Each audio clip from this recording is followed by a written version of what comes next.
How to write better blog posts. What is this post about? About 2 years ago, I started this blog and then branched out to the EA forum and less wrong. My experience was overwhelmingly positive, much better than anticipated. This post is intended to encourage people, share some lessons, and make it easier to start. I'd like to thank Max Rocker, Moritz Hank, and Simon Grimm for their feedback. Clarification: these tips are intended for less experienced writers. I don't claim to know everything and am interested in improving further. Feedback is welcome. Clarification 2: Runge has posted a response to this post in which she argues that my post sets the bar too high. I think my post can be read as such, but my intention is to lower the bar of writing posts and get more people to do it. 1. Time: I'd argue that following my suggestions doesn't require much more time than not following them. A good structure makes the writing process faster and iterating doesn't take that long, but both lead to much better posts. 2. Quality matters: it's perfectly fine to write your thoughts in a post and put them online. However, your posts reflect on you. If people don't like what they see, they will not think it's worth their time and not come back in the future. TLDR: writing blog posts is good for lots of reasons, e.g. gaining clarity, education, interaction with others, and career building. There are different tips and tricks to write better, ranging from cutting content aggressively to quantifying uncertainty. The most important one is to just start writing and then iterate. If you dislike having your own blog, write posts on the forum and hop on other people's projects. This was previously posted on the EA forum. Why write a blog post? 1. You learn a lot. Aiming at writing a post is a way of gaining clarity on what you know and what you don't know. It will structure your thinking and lead you to research more thoroughly. Expecting others to read your post will likely also give you extra motivation to improve the article. Furthermore, I think people underestimate how much you can learn with 5 hours of focused Googling, reading abstracts, skimming papers or videos, etc. By now, when I want to get a better grasp of a topic, I start writing a blog post.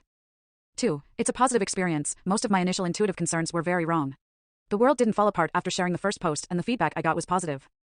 Most of the time, not that many people read your first posts, and they are usually part of some in-group, thus more forgiving. On the other hand, once my blog posts got better, the experience just became more and more satisfying. People responded to my posts, answered important questions, reached out via DM or mail, etc. It makes me feel like I contribute something to solving important problems, which is a great experience.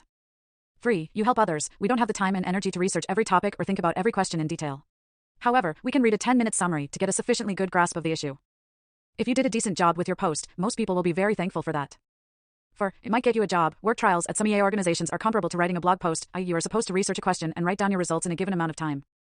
Having experience with that type of work is beneficial. Furthermore, your blog can already function as a signal for motivation and quality to potential future employers. I personally know of cases where people were hired because of blog posts they wrote. What should I write about? Here are some suggestions. I mostly chose example posts that are very high quality in my opinion. I would frame them as something to aspire to, not the threshold for starting. 1. Write about obvious things. We have a hard time understanding how large the understanding gap between experts and non-experts really is. Thus, extracting and summarizing your latent knowledge is super useful for others. A good example is Neil Nanda's post AI Alignment, A Bird's Eye View. 2. Your latest research speed increases by sharing your latest findings. A positive example of such a post is Ajay Katra's Why AI Alignment Could Be Hard with Modern Deep Learning. 3. Clarifying beliefs. Writing down beliefs that are floating around in the community in a clear and concise manner is really beneficial for newcomers and to focus the discussion. Positive examples of such posts include Matthew Putz's An Update in Favor of Trying to Make Tens of Billions of Dollars and Richard Knows AI Safety from First Principles. 4. Things you want to understand better. If you want to understand a topic better, just write a blog post about it, e.g. my own How to Sleep Better. Another example would be John G. Halstead's Are We Going to Run Out of Phosphorus? 5. Beliefs you want to convince others of. Good examples include Luke Muehlhauser's EA Needs Consultancies or Holden Karnofsky's The Most Important Century series. 6. Deck infusion. Sharing small insights or specifying questions can already help your readership a lot. Someone who does this often and well is Ozzie Guin. 7. A beautiful story. This year's creative writing contest featured many submissions that were just nice to read. The Unweaving of a Beautiful Thing won, but many other submissions are similarly inspiring. 8. Question posts. Just writing down and clarifying an important question can spark a valuable discussion within the community. Such a discussion can also be a less effortful starting point for further investigation and future posts. Tips and tricks. 1. Use figures. Figures are often able to communicate more information than text. When people skim your post, they will primarily look at figures. Usually, you can create a sufficiently good figure in 10 minutes with PowerPoint and they require less effort than expected. Also, often, our world in data has already done the job for you. 2. True, understandable, concise. In that order, write the core steps that are necessary to understand the argument, not more, not less. Make sure that all steps are true. Communicate and quantify your uncertainty. See below if you are unsure. 3. Shorter is better. Cut everything that isn't relevant to your core point. Use footnotes and appendices to provide further nuance where necessary. Often hinting at nuance is sufficient. For example, you can write, with some exceptions, rather than listing all exceptions. This doesn't imply that you can't write long posts, just that they should be more information dense than one usually assumes. 4. Don't provide a false balance. If you want to weigh two arguments and you think one is overwhelmingly stronger, say so and state the reasons. Statements like on the one hand, on the other hand superficially remove you from your responsibility but ultimately misguide your readers. Your informed opinion is part of the service your post provides. 5. People skim anyways. Make it easy. Google Analytics tells me that people spend about 2 to 5 minutes on a post that takes 10 minutes to read, and I also skim sections when reading other posts. Therefore, headlines should be as meaningful as possible, important claims should be bold or italic. Allow your reader to decide what to skim and what to read in detail, don't try to force them to read everything. If your post is a wall of text or confusing, people won't bother to read it at all. 6. Provide a summary at the top. This not only helps people to save time but also improves clarity. It is easier to follow an argument if you already know its conclusion. Exceptions include short posts, less than 1 page, posts where the title is the summary, and posts that are lists of things, e.g. this post wouldn't necessarily need a TLDR. I think one of the reasons why I find some of Elizier's posts hard to read is because they start with a wall of text rather than a summary, see e.g. causal diagrams and causal models. It's a great post, but you don't know what it's about until you're halfway through. 7. Make the post about one thing only. Focus your post on one question or statement. If you can summarize the post as this post is about X, you're fine. If you realize the post is actually about multiple things, split it up and write separate posts whenever possible. 8. Your title sets expectations. Depending on your content, the title can be a summary, a question, or a teaser. I would recommend simple and descriptive titles, e.g. How to Be Happy by Luke Muehlhauser. The title is a simplification, after all, it doesn't provide a perfect recipe to happiness, but it still contains the gist of the post. In rare circumstances, your title can also depict the vibe of the post, e.g. in Richard Sutton's The Bitter Lesson. 9. Use confidence estimates. The sentence I believe X, ca 80%, is better than just I believe X.